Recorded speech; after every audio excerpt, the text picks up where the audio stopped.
যেভাবে আপনারা কাজটি করবেন, ফার্স্টে লিঙ্কে কপি করবেন, লিঙ্কে কপি করার পর যে কাজটি করতে হবে অটোমেটিকলি অ্যাড হবে, আপনি নিচে যাবেন, তারপরে নিচে চলে যাবেন।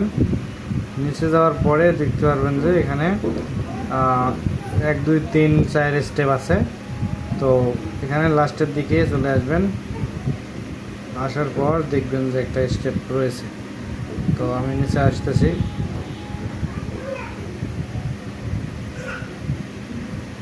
তো একবারে উপরে চলে যাবো আবার। এই যে দেখতে পাচ্ছেন এখানে স্টার্ট কোয়েস্টে ক্লিক করবেন, তারপর এখান থেকে আপনি জাস্ট ভেরিফিকেশানে ক্লিক করবেন। এখান থেকে যে কোনো আপনাদের ইয়েতে ক্লিক করতে হবে, সার্কেল ক্লিক করার পর ভেরিফাইতে ক্লিক করবেন।